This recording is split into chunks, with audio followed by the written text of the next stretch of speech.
दोस्तों, आज हम पढ़ेंगे कि हिंदी साहित्य के इतिहास में आदिकाल को अलग अलग विद्वानों ने क्या क्या नाम।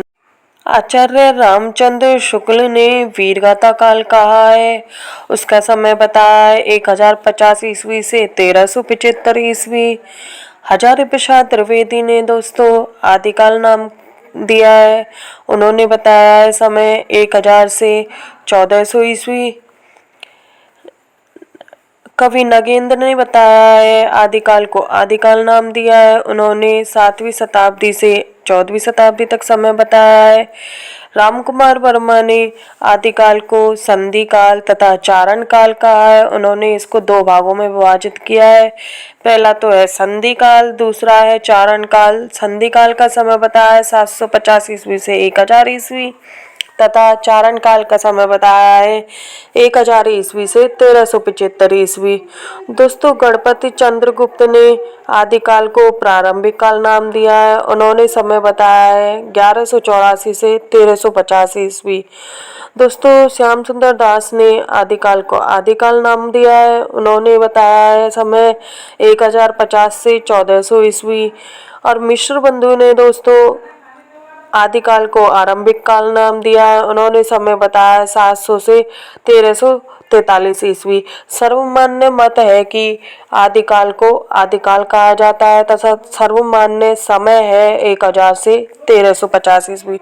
दोस्तों, आदिकाल का नामकरण यही पूरा होता है। दोस्तों, अब हम पढ़ेंगे हिंदी साहित्य के जो काल विभाजन थे, चार भागों में विभाजित किया गया था। पहला था आदिकाल, दूसरा था भक्तिकाल। भक्तिकाल को और अन्य विद्वानों ने क्या क्या कहकर बुलाया है।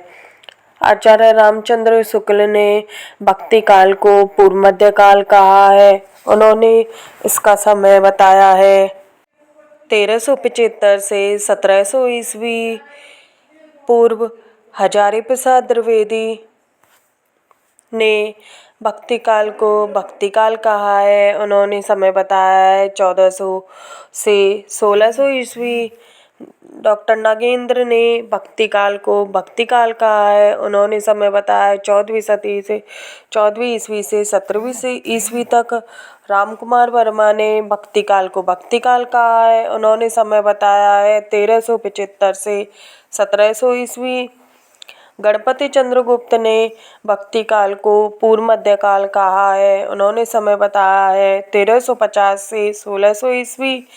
श्याम सुंदर दास ने भक्तिकाल को पूर्व मध्यकाल कहा है। उन्होंने समय बताया है 1400 से 1700 ईस्वी। सर्वमान्य मत है भक्तिकाल तथा समय है 1350 से 1650 ईस्वी।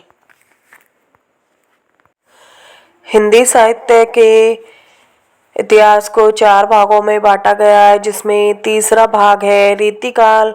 रीतिकाल को अन्य विद्वानों ने क्या क्या कहकर बुलाया है वो हम देखते हैं। आचार्य रामचंद्र शुक्ल ने रीतिकाल को उत्तर मध्यकाल कहा है तथा समय बताया है 1700 से 1900 ईस्वी। हजारी प्रसाद द्विवेदी ने रीतिकाल को रीतिकाल नाम दिया है। उन्होंने समय बताया है 1600 ईस्वी से 1800 ईस्वी। डॉक्टर नगेंद्र ने रीतिकाल को रीतिकाल कहा है। उन्होंने समय बताया है 1700 ईस्वी से 1900 ईस्वी। रामकुमार वर्मा ने रीतिकाल को रीतिकाल कहा है। उन्होंने समय बताया है 1700 से 1900 ईस्वी। गणपति चंद्रगुप्त ने रीतिकाल को उत्तर मध्यकाल कहा है। उन्होंने समय बताया है 1600 ईस्वी से 1857 ईस्वी। श्याम सुंदर दास ने रीतिकाल को उत्तर मध्यकाल कहा है। उन्होंने समय बताया है 1700 से 1900 ईस्वी। सर्वमान्य मत है रीतिकाल और समय है 1650 से 1850 ईस्वी। आदिकाल का चौथा भाग है आधुनिक काल। आधुनिक काल को अन्य विद्वानों ने क्या क्या कहकर बुलाया है। आचार्य रामचंद्र शुक्ल ने आदिकाल को गद्यकाल की संज्ञा दी है। उन्होंने गद्यकाल का समय बताया है 1900 ईस्वी से 1984 ईस्वी। हजारी प्रसाद द्विवेदी ने आदिकाल को आधुनिक काल कहा है। उन्होंने समय बताया है 1800 ईस्वी से 1952 ईस्वी। डॉक्टर नागेंद्र ने आधुनिक काल को आधुनिक काल नाम दिया है। उन्होंने समय बताया है 1900 ईस्वी से और अब तक। रामकुमार वर्मा ने आधुनिक काल को आधुनिक काल नाम दिया है। उन्होंने समय बताया है 1900 ईस्वी से अब तक। गणपति चंद्र गुप्त ने आधुनिक काल को आधुनिक काल नाम दिया है। उन्होंने समय बताया है 1857 से अब तक।